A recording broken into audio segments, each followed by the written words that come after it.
नमस्कार फ्रेंड्स, आपका वामिका एकेडमी पर स्वागत है। आज इस क्लास या वीडियो के माध्यम से 26 जुलाई 2025 की नेशनल और इंटरनेशनल करंट जीके के बारे में बात करेंगे। ठीक है फ्रेंड्स, वीडियो को स्टार्ट करते हैं।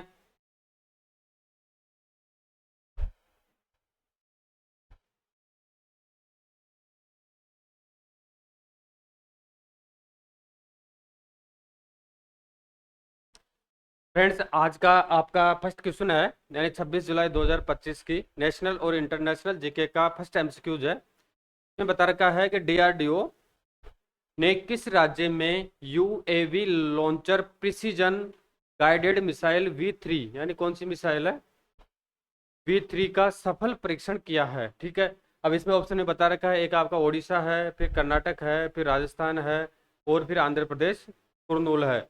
तो यहाँ पे आपका राइट आंसर हो जाएगा, यानी आंध्र प्रदेश का एक जिला है, कौन सा है, कुर्नूल।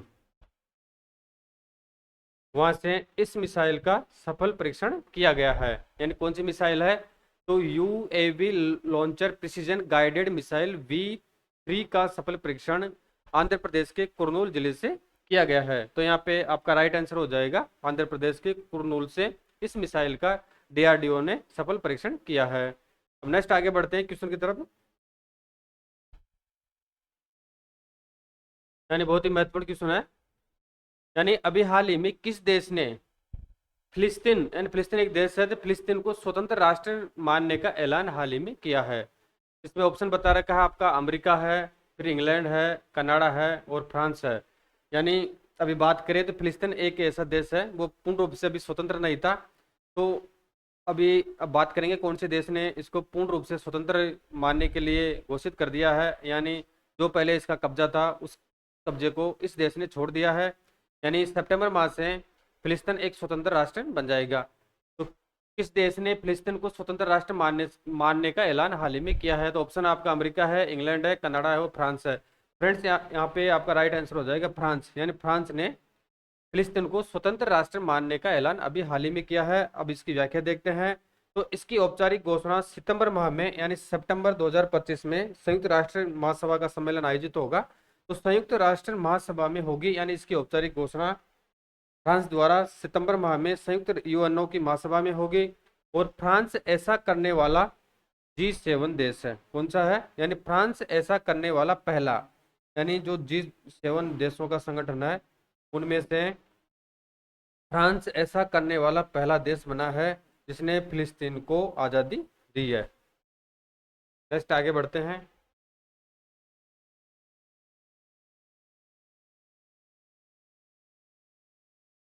आपका थर्ड नंबर है, यानी बहुत ही महत्वपूर्ण एमसीक्यूज है। अब ये क्वेश्चन काफ़ी एग्जाम में आने के चांसेस है, यानी लगभग, क्योंकि ये बहुत ही महत्वपूर्ण फैक्ट्स है। ठीक है, तो आगामी भविष्य में जितने भी एग्जाम कंडक्ट होंगे, चाहे वो राजस्थान सरकार के हो चाहे केंद्र सरकार के हो, इनमें क्वेश्चन आने के काफ़ी ज़्यादा चांसेस रहेंगे। यानी ये एमसीक्यूज आपके लिए बहुत ही महत्वपूर्ण है। तो इसमें बता रखा है फ्रेंड्स कि नरेंद्र मोदी भारत के दूसरे, यानी जो अभी वर्तमान में भारतीय प्रधानमंत्री है मोदी, तो नरेंद्र मोदी भारत के दूसरे सबसे लंबे समय तक प्रधानमंत्री रहने वाले पीएम बने हैं।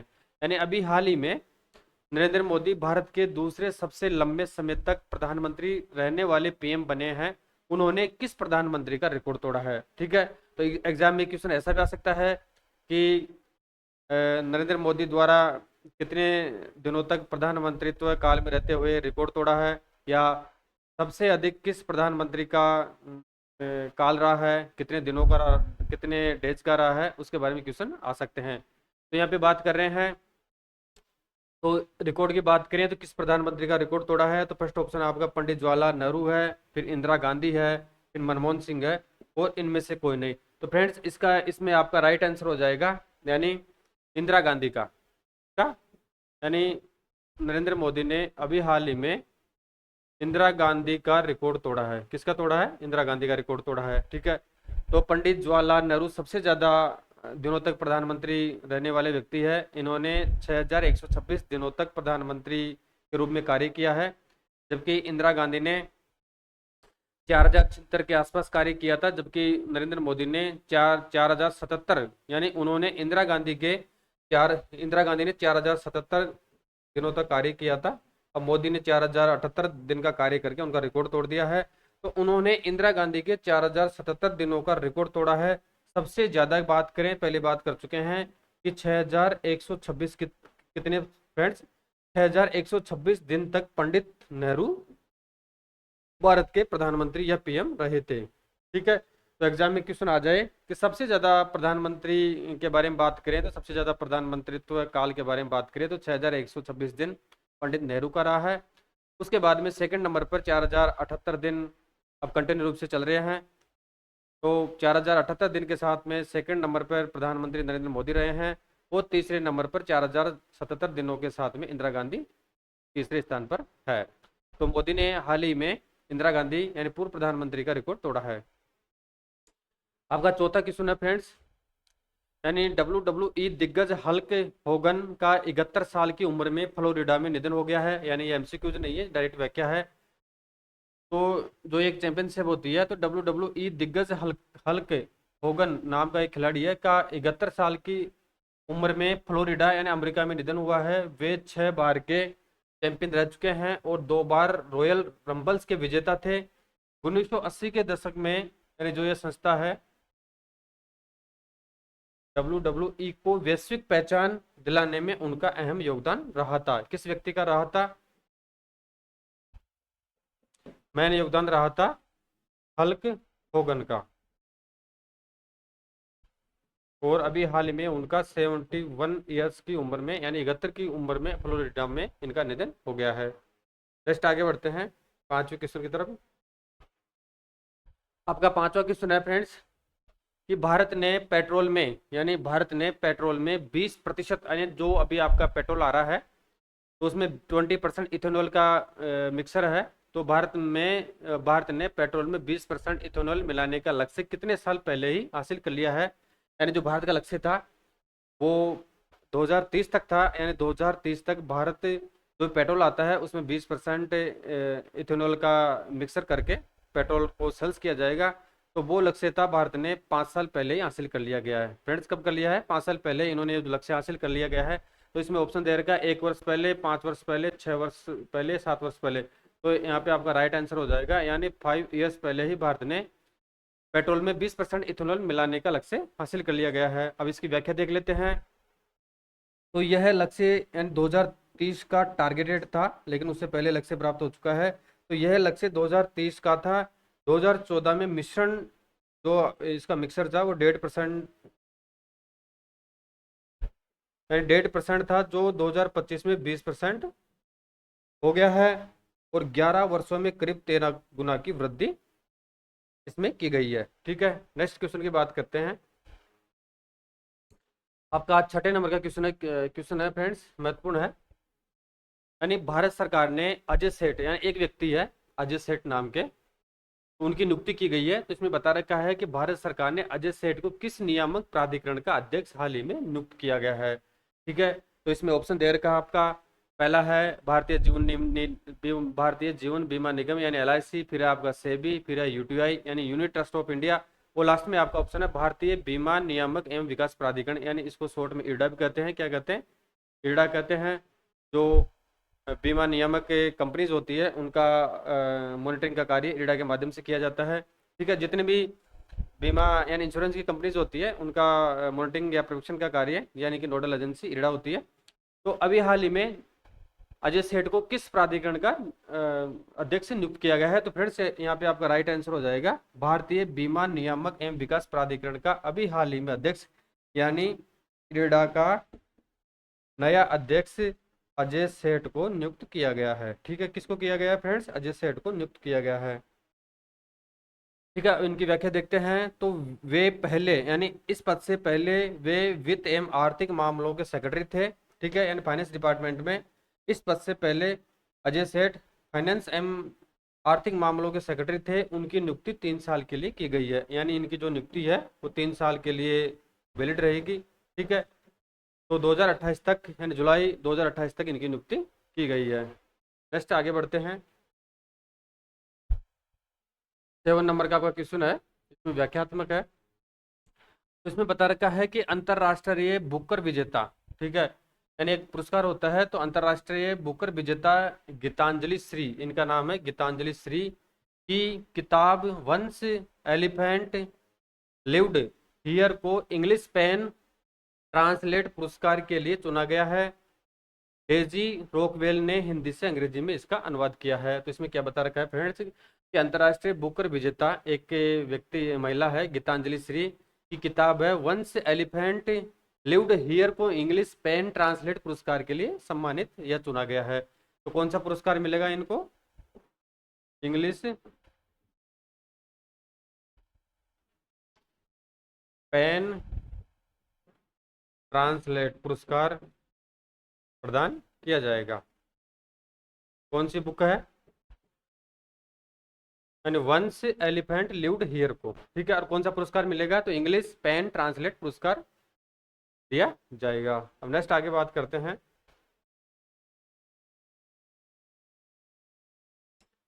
अब ये 8वें नंबर का क्वेश्चन है आपका साथियों। ये बहुत ही महत्वपूर्ण क्वेश्चन है, इसमें आगामी भविष्य में क्वेश्चन आने के पूरी पूरी चांसेज है। तो भारत यूके यानी इंडिया और इंग्लैंड यानी यूनाइटेड किंगडम, तो भारत यूके ने फ्री ट्रेड एग्रीमेंट यानी फ्री ट्रेड एग्रीमेंट एफटीए इसको शॉर्ट में कहते हैं।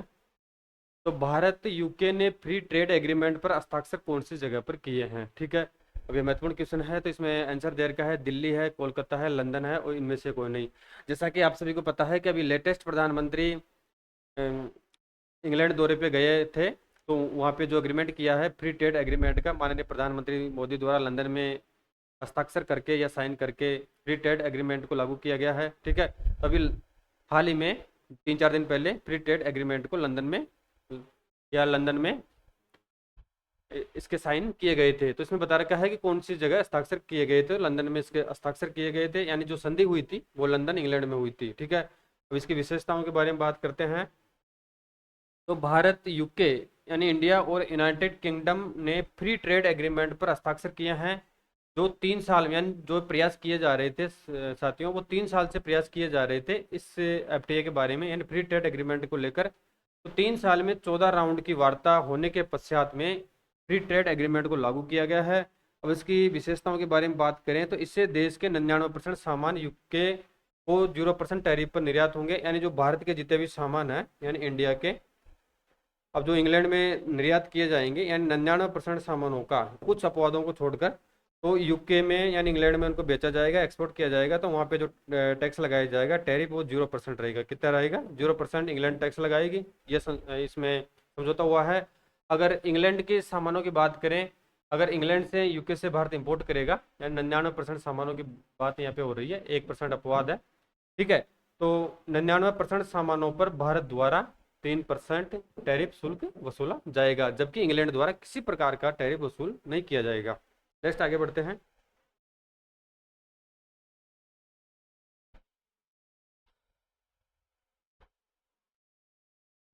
नेक्स्ट आपका 9th नंबर का क्वेश्चन है फ्रेंड्स। किस सरकार ने युवाओं को विदेशी भाषा में प्रशिक्षित करने के लिए यानी सीएम फ्लाइट, कौन सा पुरस्कार है फ्रेंड्स? सीएम फ्लाइट बहुत ही महत्वपूर्ण योजना है। यानी किस सरकार ने युवाओं को विदेशी भाषा में प्रशिक्षित या ट्रेंड करने के लिए सीएम फ्लाइट नामक योजना शुरू की है? यानी सीएम फ्लाइट नामक योजना किस राज्य ने शुरू की है उसके बारे में बात करेंगे। तो इसमें आपका ऑप्शन है राजस्थान सरकार के द्वारा, फिर है गुजरात सरकार के द्वारा, फिर है बिहार सरकार के द्वारा, वो लास्ट में है आपके असम सरकार के द्वारा। तो यहाँ पे आपका राइट आंसर हो जाएगा, यानी असम सरकार की यह योजना है। किसकी है? असम गवर्नमेंट की योजना है। यानी सीएम फ्लाइट योजना असम सरकार द्वारा लागू की गई है अभी हाल ही में। तो इसके उद्देश्य की बात करें तो इसका उद्देश्य युवाओं के लिए विदेशों में रोजगार की संभावनाओं को बढ़ाना है। यानी जो इसका मुख्य ऑब्जेक्ट्स है वो युवाओं यानी जो यूथ है उनके लिए फॉरेन में रोजगार की संभावनाओं को बढ़ाने हेतु सीएम फ्लाइट नामक योजना असम सरकार द्वारा हाल ही में शुरू की गई है। लास्ट एमसीक्यूज के बारे में बात करते हैं। ठीक है, ये भी काफी महत्वपूर्ण एमसीक्यूज है, आप इसको अच्छी तरह से देखें। ठीक है, अब आपका लास्ट एमसीक्यूज है कंप्लीट हो जाएगा। जैसे ही ये कंप्लीट होगा तो आपका आज का यानी 26 जुलाई 2025 का नेशनल और इंटरनेशनल जीके कंप्लीट हो जाएगा।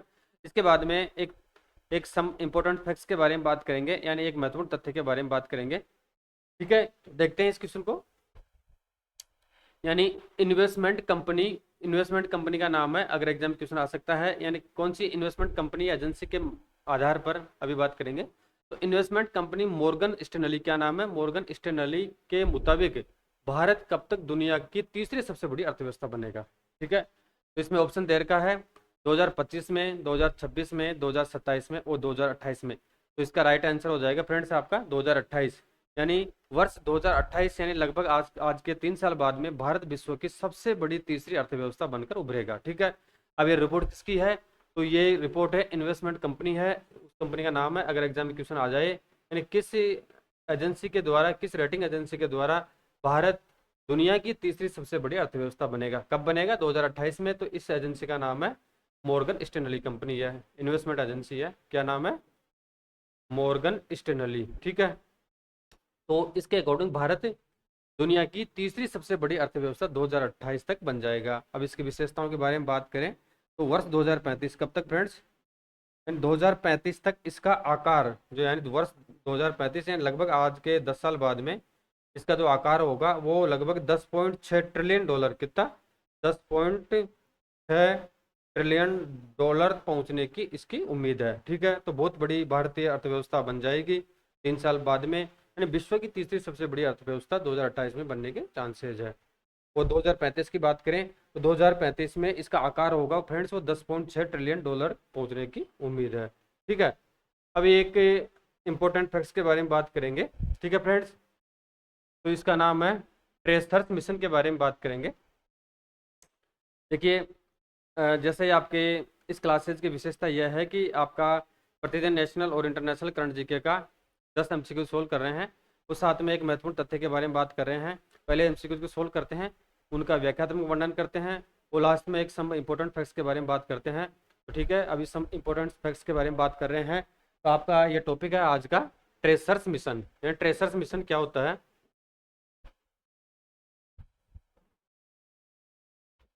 ठीक है, अब इसको देखते हैं। यानी नासा ने, यानी नासा एक अमेरिकी एजेंसी है, यानी अंतरिक्ष एजेंसी है, बहुत ही महत्वपूर्ण, सबसे विश्व की सबसे ताकतवर अंतरिक्ष एजेंसी नासा है। तो नासा ने अंतरिक्ष तूफानों के खिलाफ, यानी जो अंतरिक्ष में जितने भी स्ट्रीम्स आते हैं, तूफान आते हैं, तो नासा ने अंतरिक्ष तूफानों के खिलाफ पृथ्वी की चुंबकीय सुरक्षा का अध्ययन करने के लिए ट्रेस सर्च मिशन शुरू किया है। कौन सा मिशन शुरू किया है नासा ने, पृथ्वी की जो चुंबकीय सुरक्षा का अध्ययन करने के लिए ट्रेस, कौन सा मिशन है, ये ट्रेस मिशन शुरू किया गया है। और आगे बात करते हैं इसमें, तो इससे सूरज से आने वाले तेज तूफानी कणों के धरती के चुंबकीय ढाल से टकराने के असर को समझा जाएगा। यानी इस ट्रेस सर्च मिशन के द्वारा नासा द्वारा सूरज से आने वाले तेज तूफानी कणों के धरती के चुंबकीय ढाल से टकराने के असर को इसमें समझा जाएगा या इसकी रिसर्च की जाएगी। इसके लिए नासा ने 2 छोटे उपग्रह, यानी इसके लिए जो नासा एजेंसी है अमेरिका की, उसने 2 छोटे सैटेलाइट अंतरिक्ष में भेजे हैं जो धरती के उत्तरी ध्रुव के पास घूमकर वहां के चुंबकीय गतिविधियों को रिकॉर्ड करने का कार्य करेंगे या देखेंगे। ठीक है, फिर लास्ट में बात करते हैं कि इस मिशन से सौर तूफानों, यानी जो ये मिशन अभी ट्रेस मिशन अमेरिका की नासा एजेंसी द्वारा लॉन्च किया गया है, तो इस मिशन से सौर तूफानों का, यानी अब इसमें मोबाइल नेटवर्क में क्या दिक्कत आती है उसका अध्ययन किया जाएगा। साथ में ग्लोबल पोजिशनिंग सिस्टम, यानी जीपीएस की फुल फॉर्म होती है ग्लोबल पोजिशनिंग सिस्टम, यानी जीपीएस, बिजली जैसी सेवाओं पर प्रभाव समझा जा सकेगा। यानी इस परीक्षण के माध्यम से सौर तूफानों का जो मोबाइल के नेटवर्क पर इफेक्ट आता है उसका अध्ययन किया जाएगा, ग्लोबल पोजिशनिंग सिस्टम के बारे में अध्ययन किया जाएगा, बिजली जैसी सेवाओं का प्रभाव समझा जा सकेगा। यह मिशन वैज्ञानिकों, यानी जो यह मिशन है वैज्ञानिकों को अंतरिक्ष मौसम की सटीक जानकारी देगा। यानी जो अभी ट्रेसर्स मिशन नासा द्वारा लॉन्च किया गया है, ठीक है, ट्रेस मिशन, तो उसके द्वारा जितने भी वायुमंडल में तूफान आते हैं तो उन तूफानों के रिगार्डिंग अध्ययन किया जाएगा, जिसमें मोबाइल नेटवर्क के बारे में जो व्यवधान आते हैं उसका अध्ययन किया जाएगा। साथ में जीपीएस ग्लोबल पोजिशनिंग सिस्टम में व्यवधान आते हैं उसके बारे में अध्ययन किया जाएगा। ठीक है फ्रेंड्स, तो आज हम इंपॉर्टेंट फैक्ट्स के बारे में बात हो चुकी है इस वीडियो के माध्यम से, और साथ में 10 नेशनल और इंटरनेशनल करंट जीके के 10 एमसीक्यूज को सोल्व कर चुके हैं। ठीक है, तो फ्रेंड्स आपका ये वीडियो कंप्लीट या क्लासेज कंप्लीट हो चुकी है। अब नेक्स्ट क्लास में नेक्स्ट नेशनल और इंटरनेशनल करंट जीके के बारे में बात करेंगे। Thank you.